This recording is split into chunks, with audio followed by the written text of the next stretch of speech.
யாரோடா தாத்தா?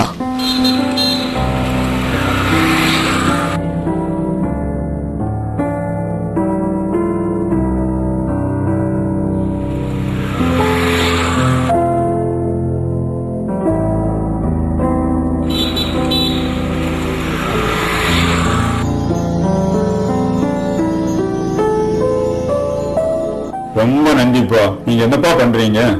5ஆம் கிளாஸ் வரை படித்தோம். அப்புறம் பணம் இல்லை சார், குப்பை பொறுக்கிறோம்.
அண்ணே,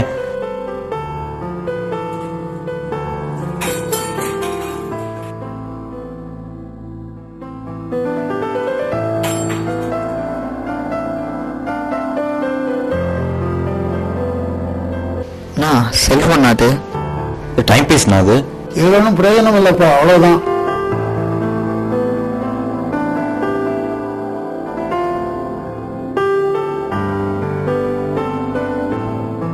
வேணாண்ணா, எங்ககிட்டே கொடுத்துருங்க.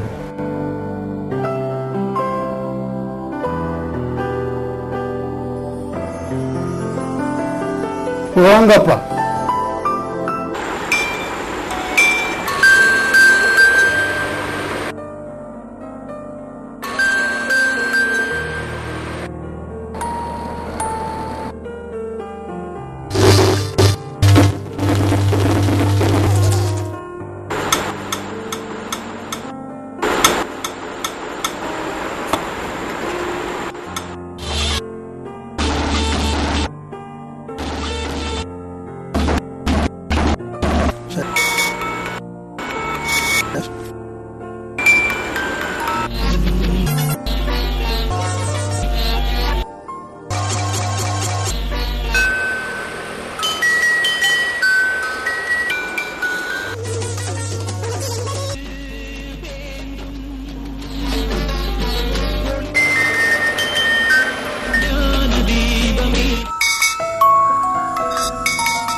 அண்ணே அண்ணே, என்னப்பா, வாங்கப்பா.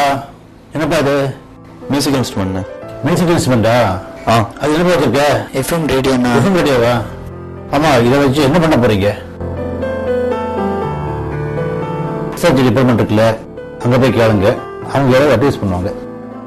எனக்கு ஒண்ணுமே பண்ண முடியாது. ரிசர்ச் டிபார்ட்மெண்ட் போய் பாருங்க, அவங்க ஏதாவது பண்ணுவாங்க. இது சுட்டவே நீங்க இல்லைண்ணா, நாங்கள் செய்யுது. நாங்களே பண்ணது.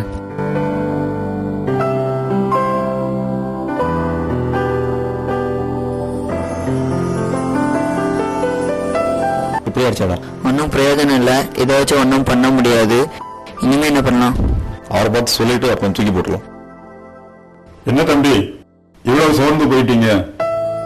நீங்க எவ்வளவு பெரிய விஷயத்த சாதிச்சிருக்கீங்க. உட்காருங்க தம்பி, உட்காருங்க.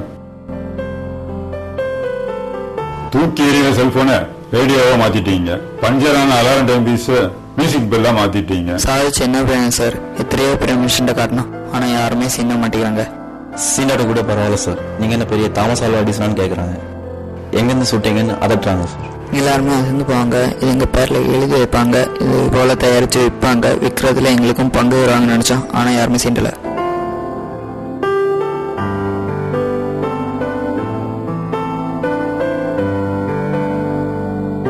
உங்களுக்கு நடந்ததை வச்சு உங்க நல்ல திறமைய குறைவா இட போட்டுடாதீங்க. நான் ஒரு விஷயம் சொல்லுவேன், கேட்பீங்களா? உலகம் எப்பவுமே என்ன சாதிச்சாங்க அதை கவனிக்கிறது இல்ல, யாரு சாதிச்சாங்க அதைத்தான் கவனிக்குது. இந்த கண்டுபிடிப்புலேயே நீங்க ஒரு பிஇ பட்டதாரியா ஒரு எம்எஸ்சி படிச்சவனா செஞ்சு காட்டுனீங்கன்னா இந்த உலகம் போட்டி போட்டுட்டு உங்களை பாராட்டும். இது படிக்கிற வயசு. உங்க படிப்பை தொடர நான் ஏற்பாடு செய்யறேன். முதல்ல நல்லா படியுங்க. படிச்சுட்டு வந்து இது போல நிறைய படையுங்க. இந்த பாப்பா இதெல்லாம் நீயே வச்சுக்கோ.